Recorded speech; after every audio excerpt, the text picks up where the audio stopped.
मुकदमा वापस लो, वापस लो, वापस लो। आंदोलनकारियों पर फर्जी मुकदमा वापस लो, वापस लो, वापस लो। सरकार के जरिए कि डॉक्टर कफील खान की भी फर्जी इनकाउंटर उनको उत्तर प्रदेश में कर दिया जाए। रासुका लगाना देश के संविधान और लोकतंत्र के साथ खुल्लम खुल्ला मजाक है।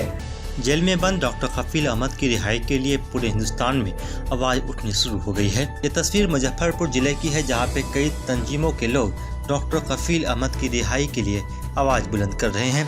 योगी सरकार ने डॉक्टर कफील अहमद के खिलाफ रासुका लगाकर उन्हें जेल में डाल रखी है। कफील खान को रिहा करो, रिहा करो, रिहा करो। कफील खान को रिहा करो, रिहा करो, रिहा करो। योगी सरकार डॉक्टर कफील खान पे रासुका लगाना बंद करो, बंद करो, बंद करो। अरे डॉक्टर कफील खान पर से रासुका वापस लेना होगा, लेना होगा, लेना होगा। आंदोलनकारियों पर फर्जी मुकदमा वापस लो, वापस लो, वापस लो। आंदोलनकारियों पर फर्जी मुकदमा वापस लो, वापस लो, वापस लो। लोकतंत्र संविधान का गला घोटना बंद करो, बंद करो, बंद करो। इनकलाब जिंदाबाद, जिंदाबाद, जिंदाबाद। भाकपा माले जिंदाबाद, जिंदाबाद, जिंदाबाद। इंसाफ मंच जिंदाबाद, जिंदाबाद, जिंदाबाद। मैं सूरज कुमार सिंह, राज्य अध्यक्ष इंसाफ मंच। आज पूरे बिहार में इंसाफ मंच और भाकपा माले छात्र संगठन आयशा और इनकलाबी नौजवान सभा के जरिए डॉक्टर कफील खान की रिहाई के सवाल पर पूरे राज्य व्यापी आज प्रतिवाद आयोजित हो रहे हैं। बिहार के तमाम जिलों में आज यह प्रतिवाद कार्यक्रम आयोजित किए गए हैं। आप तमाम लोग जानते हैं कि डॉक्टर कफील खान वो शख्सियत है देश के अंदर में, जो डॉक्टर कफील खान जिनको पूरा देश इस रूप में जानता है कि बीआरडी जो हॉस्पिटल गोरखपुर के अंदर में था, जिस समय ऑक्सीजन की कमी के कारण बच्चे मर रहे थे, उस समय डॉक्टर कफील खान एक मसीहा के रूप में सामने आए। लेकिन सियासत इतनी गंदी होती है, सियासत ऐसी होती है कि योगी सरकार को डॉक्टर कफील का होना नागवार गुजरा और योगी सरकार लगातार डॉक्टर कफील खान को निशाना बनाती रही है।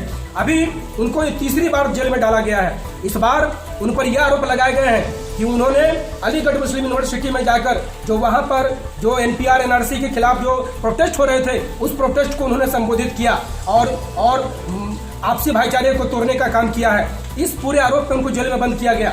मैं आप तमाम लोगों को बतला दूं कि इलाहाबाद हाई कोर्ट ने उनको जमानत दे दी थी और इलाहाबाद हाई कोर्ट की जमानत मिलने के बाद योगी सरकार ने उन पर रासुका लगा दिया और रासुका लगा के उनको जेल के अंदर बंद किए हुए हैं और जेल में उनको यातनाएं दी जा रही है और ये भी कोशिश की जा रही है योगी सरकार के जरिए कि डॉक्टर कफील खान की भी फर्जी इनकाउंटर उनको उत्तर प्रदेश में कर दिया जाए। इसलिए आज पूरी बिहार की आवाम, पूरी बिहार की जनता भाकपा माले इंसाफ मंच की तरफ से हम लोग ये मजबूती से मांग करते हैं कि योगी सरकार को अविलंब जेल से रिहा किया जाए। इस कोरोना काल में, जिस कोरोना काल में डॉक्टर एक देश की सीमा को लांघकर दूसरे देश की सीमा में पहुंच रहे हैं सेवा करने के लिए, उस समय में देश के इतने काबिल डॉक्टर को जेल के अंदर में बंद रखना ये कहीं से भी ठीक नहीं है, कहीं से भी उचित नहीं है। इसलिए डॉक्टर कफील खान की अविलंब रिहाई की मांग हम लोग करते हैं। पूरी दुनिया को ये बताना चाहता हूँ कि गरीबों, बेसहारों और कमजोरों को बचाने वाले मसीहा डॉक्टर कफील खान को सिर्फ इसलिए जेल में बंद किया हुआ है कि डॉक्टर कफील खान ने योगी सरकार और देश की केंद्र सरकार के गलत नीतियों के खिलाफ डंके की चोट पर विरोध कर रहे थे। लेकिन योगी सरकार ने लोकतंत्र और संविधान के साथ खिलवाड़ करते हुए डॉक्टर कफील खान को जेल में बंद कर दिया है। और जुल्म तो ये है कि डॉक्टर कफील खान को जेल से बाहर निकलने के लिए जमानत न मिले। इसके लिए योगी सरकार ने देश के संविधान को ताक पर रखते हुए उनके ऊपर रासुका लगा दिया है। मेरा ये मानना है कि डॉक्टर कफील खान जैसे मसीहा पर रासुका लगाना देश के संविधान और लोकतंत्र के साथ खुल्लम खुल्ला मजाक है।